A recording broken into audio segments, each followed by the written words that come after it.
Hello, everyone, and welcome to this edition of the Coaches Show. I'm Lloyd Shoemaker, your host, and sitting next to me is the head boys basketball coach at Piqua High School, Heath Butler. Heath, congratulations. Nice win last night against Butler down at the SAC, and that score was 50-69 in favor of Piqua. And from the looks of the quarterly scores, not much of a challenge coming out of the Aviators. It was their senior night, so we knew, whenever you play a team that's not only down, but on their senior night, you're going to get their best effort, and we knew that. And I'm very proud of our kids for how we handled it. Our main focus these last couple games is to start tightening up a little bit on defense and, be okay. Sometimes it's hard when you play a lesser team. You want to try to do more defensively and make a couple more gambles just because you think you need to do that to get out, but we want to focus on preparing for the tournament, preparing to beat Troy and to have a winning season. So I was very proud of our kids because in a game like that, it's very easy to try to do something a little bit more, and then next thing you know, you miss a steal and you leave a kid wide open for a three, and next thing you know, it's a tight ball game. And it was never a tight ball game. Our kids stuck with the plan. Didn't get antsy, and I'm very proud of them for doing that. Good, and again, another win for you. 3 out of the last 4 games have been on the W side for you. Prior to Butler, Greenville over there, 73-60, almost the same margin as you had when you played them here, if I remember correctly. You talk about defense. The one thing that I noticed, the Sydney game, Greenville game. Grillo Clay is just an outstanding athlete. He had 34 points, I think, against you guys that night. Gallimore from Sydney had almost 30 points. What's the difference there? Why are we not identifying them in time, or are we not getting the right guy on them? I think a little bit of it is kind of our philosophy has changed a little bit. We're playing a little bit more of a man in our zone type of defense where depending on where those players are, they'll be matched up just because, I like it because it gives the opposing player a different look every time. So we've kind of changed a little bit of our philosophy, and our other philosophy has been, you take the Sydney game is, we knew that Gallimore is a good player, but they have another good player, Eric Beigel, and we held him to 6. Yes. And we didn't do that the first game. The first game he had 22. So, when you play against these good players, they're good, and you just got to make sure the role players, you hold them down. So that's kind of been our philosophy. And Giozzi's just such a good scorer. He does a good job of moving and getting to the basket. And, a couple times we didn't identify where he was when he was in our zone. But Greenville is just such a solid team. I think the difference in those 2 games from at home, I thought we didn't play our best in the last 4 minutes. We kind of got a little antsy and then took some bad shots. I think for 31 minutes of that game at Greenville, we played pretty well. Greenville just played a lot better, and they hammered us on the boards a little bit. And so that was the difference in the ball game. But I think Greenville is probably, obviously they're the top team in the North and one of the top teams in the GWAC as a whole, and I was very proud of our kids' effort. And, I've just been very proud because this team has dealt with a lot of adversity, with Colton being sick, and then, we were playing West Milton, and all of a sudden, the last 30 seconds, Colton turns his ankle, so he's still not at 100%. So the other kids have kind of had to pick it up, and I'm very proud of our kids because at this point in the year, with a month remaining, you're either going one of 2 ways. You're either getting better or the kids are just trying to get to the spring. Yeah. And I'm very proud of our kids and the heart they've shown to continue to get better. And I told them about 3 weeks ago now, there's still a lot left for the team. The GWAC North wasn't in our sights after the loss to Trotwood, but we still have the possibility for another winning record. And Mr. Hare, the athletic director, told me the last time Piqua had 2 winning records in a row was 1989 and 90. So long time ago. That's a great goal for our team, and obviously to win a tournament game. So we still have some of our goals ahead of us, and the kids have realized that, and they just practice so hard. And one of the great things that we're getting back to when we started out hot is a lot of guys have scored for us. And you look at the box score last night from Vandalia, we had 9 kids score. Where it hasn't been that case recently. Right, exactly. So when we have different guys shooting it, and we shot the ball really well last night, when we do that, we're pretty hot, and we're going to be a scary draw for anybody in the tournament. You mentioned a lot of things there, and my mind is just rolling because I had thought about some things earlier, and one of them that I wanted to bring to the attention of the people that watch and talk to you about, Coach, is there are so many good players anymore. I mean, it used to be a team had maybe one really good player and then 4 average guys supporting. But you can't do it. Like Gallimore and Beigel. Colton had Beigel all night, I think, if I remember correctly. They were kind of buddies all night long. And then Gallimore gets away from you and he scores a bunch of points. And you keep Beigel to 6. And then Clay gets away from you against Greenville. But we hold the ball kid down. Yeah. And so the same way with Trotwood, any of those teams, it's not just one person team, one guy team anymore. It's 4. You got 4, sometimes 5 good players out there. You've got that same situation. Right, and that's just life in the GWAC North. I think when I first took over 3 years ago, the GWAC North was kind of known as the lesser division, I would say, of the GWAC, and now it's not that way. You take a look at Greenville, who's 15-4, Trotwood, who's 13-7, but 4 of their losses have come to state-ranked teams in the different divisions. And you look at what Coach Slaughter at Sydney's done. They're right around 400 or 500. They are 500 in the North. So they're a formidable team. And you take a look at Troy. even though they're down, it's always a rivalry game. You take a look at Vandalia. It just has it's known for a tough place to play. Yeah. The North is not what it is. It's a lot better, and when you play a schedule like us and just the way the GWAC's lined up, when we're playing 2 teams from the South, we play Springboro, who's 2nd in the South. We played Fairmont, who's 2nd or 3rd in the Central, whose only losses have been to Wayne and Centerville. So you take a look at that, and our schedule is one of the toughest we've ever had here. And to have some people look at our record and say, well, what's wrong with the Indians? Well, we've played some very tough competition. Exactly. And we've dealt with a lot of adversity. Yeah. In that. We haven't been at 100%, and we're still not at totally 100%. We've got some kids that are a little banged up, and that's why we gave them the morning off this morning, and just to get ice and just get some rest. I'm very proud of where we're at, and very happy with our kids. Well, you talk about the schedule. You started out with that.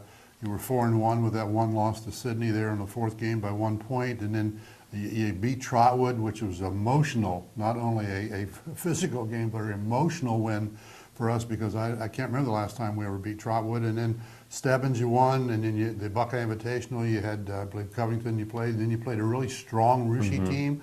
And then you kind of got into Fairmont, Greenville, Tip and Butler. Of course, you won those, but then you had a 5-game, I think it was 5-game, 5-game streak where you just, and I think we talked about it. Did you hit a wall? Did the kids get tired? I mean, you're playing a lot more games now than you've ever played in a year, too. Right. Do you think that's really a good idea, though?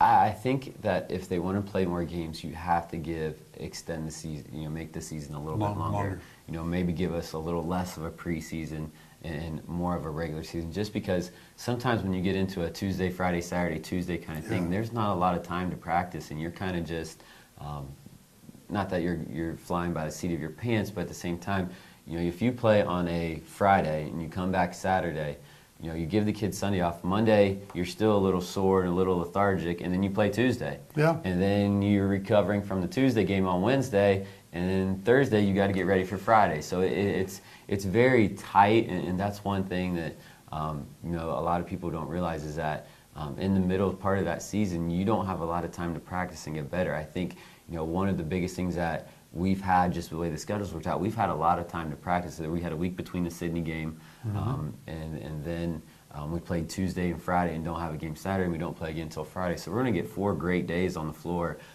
just to work on some stuff, go back to some fundamentals, work on some shooting and some passing and some catching, and it's tough because you can't put 2.5 hours in the middle of the season with everything you need to cover. But when you have 4 days to practice, you can break it down and get it to an hour and a half where the intensity's high and the execution and the energy is both high. One of the things that I always admire about Coach Neese and the football team, Urban Meyer and the Buckeyes, Tressel and the Buckeyes, is when it gets into the late part of the season and the late part of the ball game, they seem to be in better condition than the people that they're playing. It's like, I know Bill works really hard with the kids in the weight room. I know you work really hard with your kids. But these are young guys that you would think that they'd have all the stamina and the strength and the energy in the world. But when you start playing that many games in short periods, it's not so much about practicing your passing, which is important, and shooting and stuff like that, but it's being able to stay into the game 100% for 4 full quarters. Right, and both physically and mentally. Yes. We're a young team. We have 2 sophomores and a junior that lead us in scoring, and then we only have 2 seniors, and a lot of our juniors.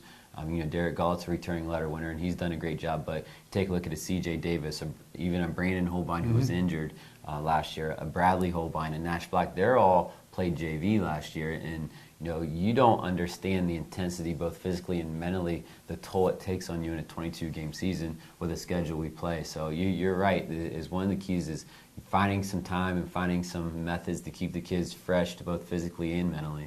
And in a lot of cases, playing a JV game and playing a varsity game, you wouldn't think there'd be a whole lot of difference in the talent level sometimes, but a lot of times there's a great difference, and you see it. I remember last year in the tournament game, when you put the subs in there because the game was over, it was like deer in the headlights. I mean, they just, why am I out here, But it just, there's a big difference going from the JV into the varsity. And you do a good job of working them in and getting them that experience. And I know we're going to talk about the stats a little bit from last year to this year in just a couple of minutes, but you're doing a good job of working those kids in, getting your starters off the floor.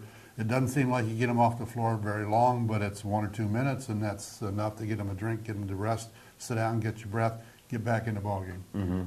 Yeah, and that's key. And it's hard for the kids to realize that because when they're playing, their adrenaline's going. They don't realize, hey, I need a 1 or 2 minute break here to get a drink and just to get off my feet for a minute, because you really don't notice it till the fourth quarter, and especially in these high emotional, high intensity games where you're a little bit drained and maybe you're just a millisecond slow. Well, a millisecond is, in today's game is a lot of space, and with the way the kids can shoot it and take it to the basket, you can't give up those tiny increments of time. So I am very happy with the progression of our role players and how they've come off the bench. You take a look at our stats this year.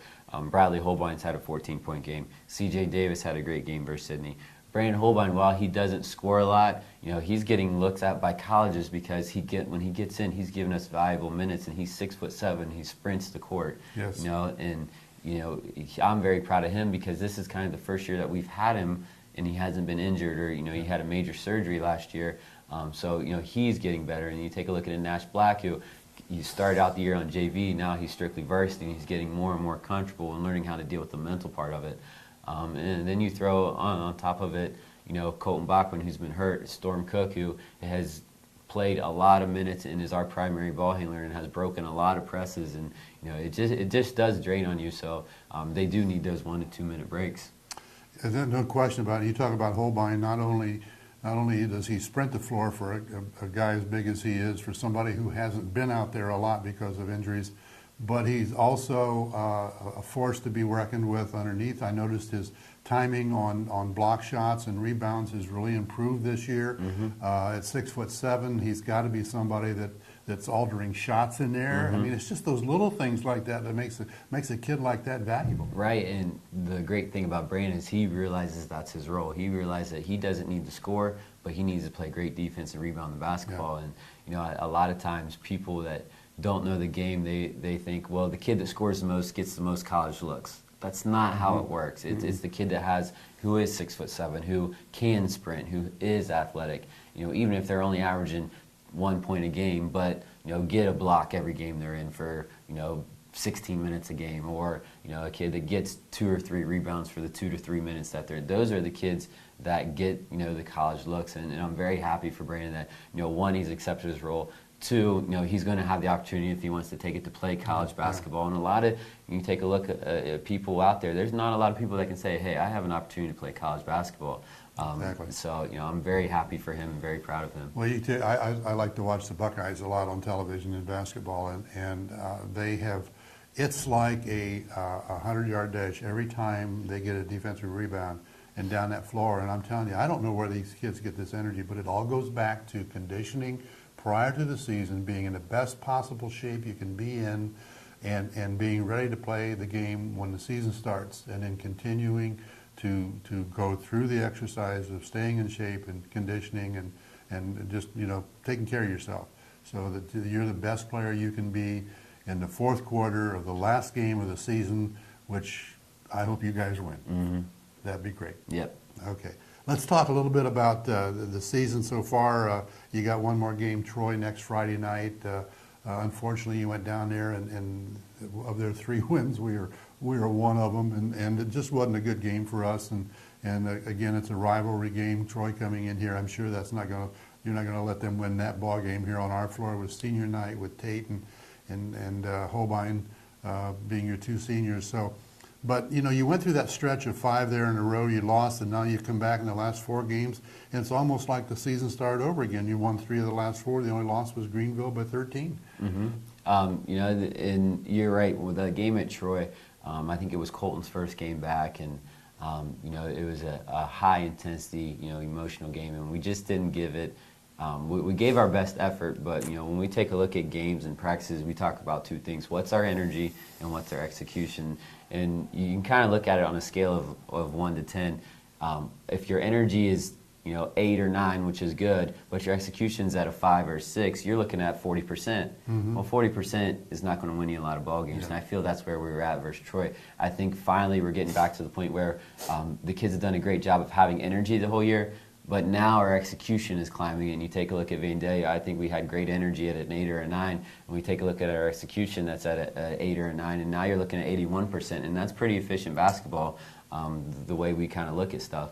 And we didn't do that versus Troy the first time, and for, you can say it was because it was Colton's first game back, or it's a rivalry, or we're young, or all, but we just did, the flat out is we didn't execute versus Troy, both offensively and defensively, and the way we've been rolling here and kind of focused in a little bit and buckled down a little bit, I expect nothing but very high energy and very high execution, with Troy, and we have the tournament draw tomorrow, so that'll be some motivation. And the kids have just done a great job of sticking to the plan.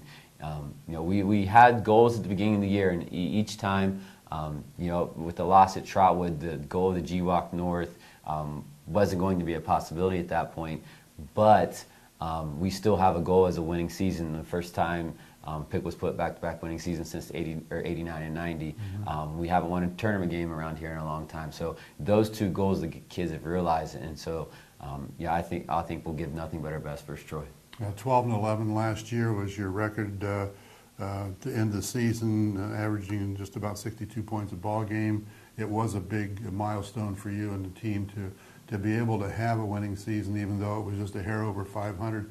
The winning season has just kind of carried on, and people look forward to that carrying into this year, which you did well with that starting out, winning 5 out of the first 6. 5 of the first 7 too, as a matter of fact. But when you take a look at the stats from this year and last year, the one thing that really jumps out to me is your boys are shooting 75% from the free throw line, and you know how I feel about free throws and layups. Those are 2 shots you shouldn't miss. But 75% at a high school level, maybe there's a couple of teams in the Shelby County League because of just their dedication to basketball up there. But that's really, really good, Coach. And that's a number that is not necessarily a product of what they do in season. That number is a product of what they do out of the season. Our kids do a great job of getting here in the off season. We work throughout the month of June, getting better and getting in the gym, and then once the fall season starts, we have a no contact period in August. Plus, once September hits, we're in on 2 days a week at 6:30 in the morning getting shots up, and that's a product of, is the kids making the commitment to that. And doing not only that, but also doing a lot of stuff on their own. You only have so much time, just with everybody's different schedules of having us all together. So the kids have to put time in on their own. And we're finally getting to the point where the majority of our players put a lot of shots up in the offseason on their own, even when they're not with us. Yeah. And I think our three-point shooting, our free throw shooting, our assist-to-turnover ratio, all those things are a product of that. Well, it seems like back when you and I kids, especially when I was a kid, there weren't the distractions that there are today for everybody. Not everybody had a car, not everybody had a cell phone. Back when I was a kid, not every home had a phone, as a Right. matter of fact. But it just, there's so many things that can pull them in so many different directions. But you look at this year compared to last year, and I know that the season's not over, but you're averaging almost a half a point a game better this year on offense than you did last year. Assist-wise, you're averaging 11 a game now. Last year it was 9.5. Turnovers, 15, almost 16 last year per game, and 12 this year. I mean, those are all points things. And steals about the same, 6.3 against 6.2. And then you look at your field goals, 47% this year against 42 last year. We talked about the free throws, 75 to 68 last year. And in the three-point shooting, 36 to 32% this year. I mean, one out of every 3+ is going in the basket. Right, and that's and that's one thing as a manager of a program, which is what the head coach is. You like to see, and it's frustrating for people at times. So we get off to a hot start, and then we have a 5-game losing streak, and everyone wants to say, "What's wrong with the Indians? What's wrong with the Indians?" But you can take a look at that two ways. One way is that people in Piqua are now at least looking at our scores and Yes. asking about it. Yeah. And two, you take a look at our stats. We are getting better. Better, And you definitely. take a look not just at the high school level, but you take a look at some of our kids on JV. I use a kid that just started dressing with us recently, a Cameron Ashton or a Gage Smith. Those are kids that continue to do the right things. And if you'd have watched them at the beginning of the year to now, they are 100 times better because they're doing things that we ask them to do, and that's why there's dressing varsity. That's why the JV team is improving. You watch our JVs at the beginning of the year, you're thinking, oh my goodness, and now they're competitive and winning some ball games. And so as a manager of a program, that's what you want to see is kids and our teams getting better. And we have full confidence in what we're doing, our philosophies and all that, because we see those kids getting better, and we take a look at the stats and say, hey, we're getting better. Our record isn't better at this point. Well, our schedule's a little bit tougher and Sure. and all that. So we take confidence in that, and the kids take confidence in that, and we really couldn't be happier with where we're at right now. If you'd have had this schedule last year, this very same schedule, you would not have been 12-11. Right. Mm-hmm. You might have had maybe 6 or 7 wins with this schedule last year, just Yeah. because of the talent. And then you talk about your JVs getting better. They're playing now in practices. They're playing now against better players. Yes. And yes. I've always been a firm believer that a good athlete, whatever sport he's in, is going to play up to or down to the level of the competition. Yeah, you're exactly And your right. competition at the varsity level for those JV players is high right now. Another stat that kind of gets forgotten about here is you're only averaging 14.5 personal fouls per ball game. And I looked at the individual numbers. And Nate Monin, not surprisingly, is the guy leading the team, averages 3 a ball game.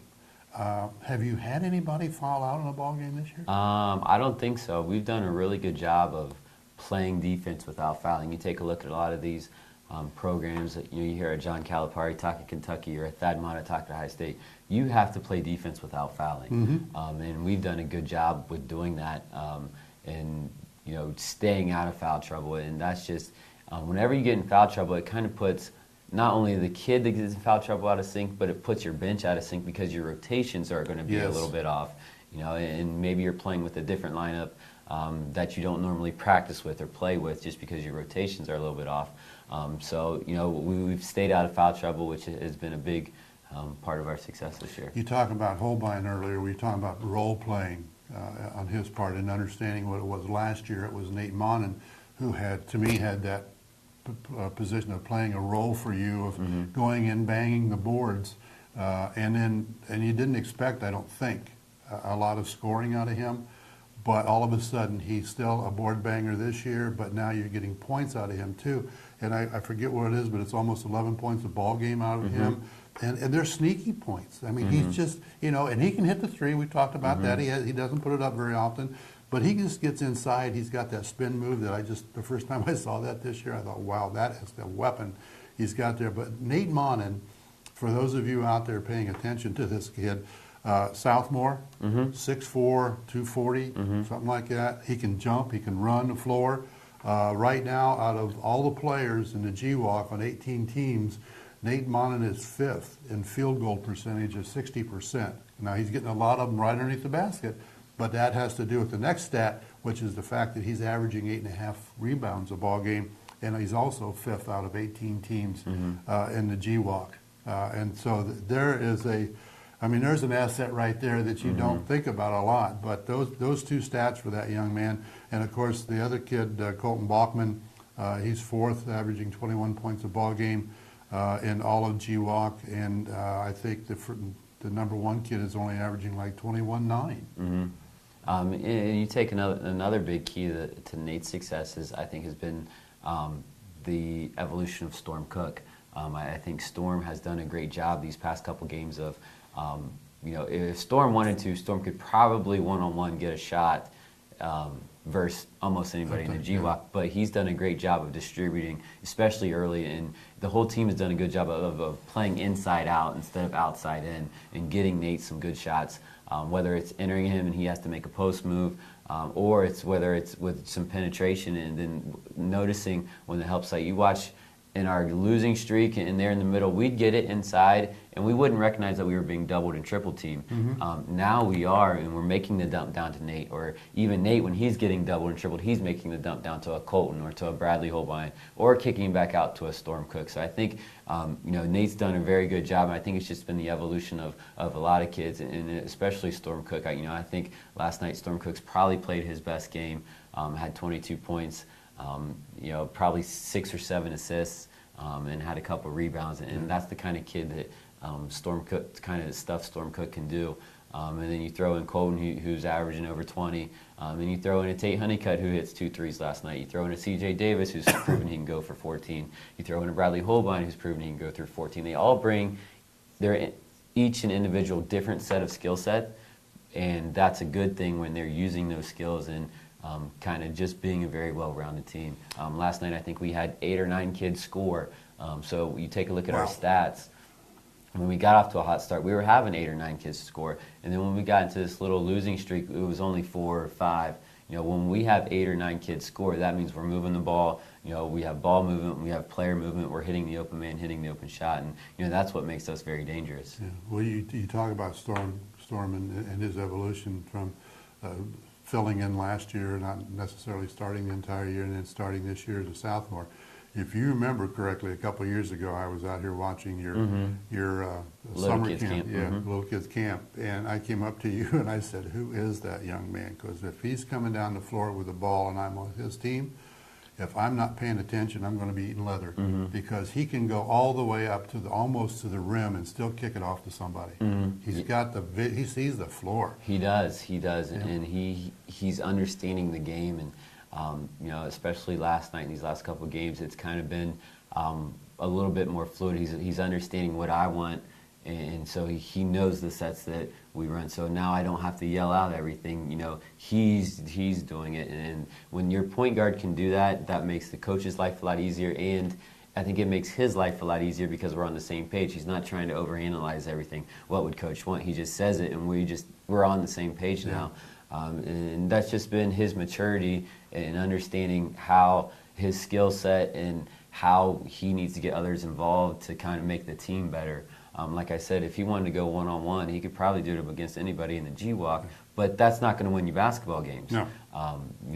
Hitting the open man, giving up a good shot to get a teammate a great shot is one thing that we focused on with Storm, and he's done an excellent job. And you take a look at some of his passes, he's given up good shots to get teammates great shots. And then once you do that, then teams have to go in on a Nate Mon and double, or maybe they're doubling a Colton Bachman, and that's just going to make him more efficient on the offensive end as far as scoring. So, as he's learned that, he's gotten better, our team's gotten better. And I think not just Storm, but as a whole, we've realized the importance of giving up good shots to get teammates great shots. One last comment about Storm. D'Angelo Russell, who's the point guard for Ohio State. Storm reminds me of him at a little shorter, a little less mature, but a lot of the similar type of talent with the ball handling, the confidence in the outside shot, the ability to drive it to the basket, still get it up there. And even at his size, Russell is a big rebounder for the Ohio State team as a point guard, and so is Storm and Tate. Those two guys are both just backboard monkeys as far as I'm concerned, and they're just going up there all the time. Let's talk a little bit more about the team in total now. 7 of 18 teams You're seventh in the 18 teams in the GWalk with 62.5 points per game. Last year you were 14th. We're talking about evolution here of the team. 8 of 18 teams in rebounding with 168 offensive and 386 defensively. Last year you were 14th overall. Again, you're moving in the right direction. You're 5th on defensive rebounds. I don't know if you realize that or not. Offensive board, 10th on offensive rebounds, but I think a lot of that has to do with the shooting, more of the outside shooting than going inside with it. But still, on the defensive boards, when you're 5th out of 18 teams in the GWalk, that's pretty darn good coaching. Very well. Good job. Standing wise in the North right now, Greenville still leads up there with 8-1, and they lost last night. It was one to Trotwood, 59. Was that at Trotwood or Greenville? That was at Trotwood. Trotwood 59 to 52, and Centerville beat Northmont by 8. We won, of course, 69 to 50 over Butler. We've got the game coming up next Friday night. You get a whole week off, Coach. We talked about that, to rest up and get your bumps and bruises taken care of and work in some new things. And then you take on Troy for the last regular season game. Then we're going to look at the tournaments. And we'll know Monday when the paper comes out as to where you ended up. And hopefully we talked about that a little bit, about maybe getting into the right bracket. And with a lot of teams going into the lower bracket. And it's all about the draw, isn't it? Yeah, it is. And I told you before we came on the air that this is probably the most interesting draw, because you're taking a look at Wayne, who's obviously the #1 team, and you take a look at Centerville, who's the #2, and then you go 3 through almost 8, and those teams are pretty balanced. So it's what they think, what their goals are. I could see teams 3 through 8 all jumping in the same bracket, or maybe 1 or 2 of those teams heading to a Centerville bracket or heading to a Wayne bracket, to win a couple games and taking their chances in the sectional final. So it's all how you kind of look at some stuff. So where we're going to be at, we're looking at anywhere from 10 to I don't think we'll be any lower than a 13. So we'll have some different options, and you never know. You never know, and it's just how things kind of fall and what coaches are feeling at that time. And like I've been saying, in the paper and to you, I like our chances because I think we're starting to peak here at the right time. Yeah. Now, is the seeding is voted on by the coaches? The seeding is voted on by the coaches. You're not allowed to vote for yourself, so you're rating teams 1 to 19. So you take a look at Wayne. Wayne gets a #1 reading. They get 20 points for that. And the team with the most points gets the #1 seed. The team with the second most gets the #2 seed, and so on and so forth. But you think there's that many teams that are better than you or perceived to be better than you? I just think but I think just kind of how things have gone in the past. Usually by division, teams stick together. And so, a South team's going to vote a Springboro team ahead of us, even though we beat Springboro, just because Springboro has a better record than us. And who's to say whether or not Springboro is better than us? That's not for me to say, but that's just kind of the loyalty, and that's good. You like to see that. You want to see a even though Sydney and Troy are our rivals, but in the tournament draw, them to have our back. So that's kind of how the draw goes down. And what I try to do is I try to do it as honest as possible, but at the same time stay as loyal as I can to the North. Just because we see everybody 2 times a year.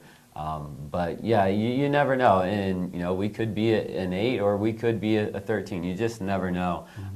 The thing that's interesting is that when the draw comes out, you get to see who voted for everybody, so you can kind of see what teams think of you, and it's always very interesting, and it changes from year to year. It's an exciting time for me just to do it, and it's an exciting time, for our kids and for the community of Piqua just to kind of see, okay, you got 20 teams in our sectional. There, and just kind of see where we're at and what other basketball people think of us. But the thing is, when your number comes up, when your position comes up, then you have the choices to where you go based upon what's open in the bracket. So there's not a chance that you're going to jump against or have to end up going against Wayne in the first round. No, probably not. No, but at the same point in time. You take a look at if there's an open space. Do you want that open space? Do you want to, have an open space and have a team go at you, or do you want? You can also take pass and then have a team go on, and that way you're kind of in control of it. So there's a lot of different variables. So would you if there was a bye that got you into the second round against the Wayne and No, Troy? I wouldn't take a bye. But if Wayne's at the top of the bracket and no one is going at the bottom, if we have the opportunity to take that bottom and win 2 games and then take our chances with a Wayne in a sectional final, that's kind of the stuff you have to look at. But yeah, like I said, you never know. You can't. You can ask people, but sometimes you get a right answer. Sometimes you get, I'm not going to show my hand to you. So you never really know till your feet are on the fire and teams are putting their names up there, and to kind of see how things shake out. And it'll change 25 times between now and tomorrow, and it'll change probably another 100 times from 9 a.m. tomorrow to 2 o'clock at the draw. When does the first tournament game start? There'll be the 27th and the 28th is the first round. Okay. So ideally, and I'm just talking out the top of my head here right now, but if you got into that bottom bracket with Wayne at the top and you end up winning a couple ball games and somebody should happen to knock off Wayne, I mean, you got a really good chance, because I still can't believe it. We'd be looking at maybe 10 to 13 because of the talent we got. But again, we're talking about a lot of talent, basketball talent around the area right now too. So I guess anything's possible. But certainly good luck tomorrow in your draw. I hope you get where you want to be, and I hope you end up getting in a situation where we can get that first tournament win for Piqua. How long has it been? I don't even know. It's been a long time. I think there were probably some Balkmans playing back at the time that happened too. So let's hope it repeats itself. Coach, thanks again. Good luck to you. Appreciate you being here. We want to thank you for watching our show. We'll see you next time.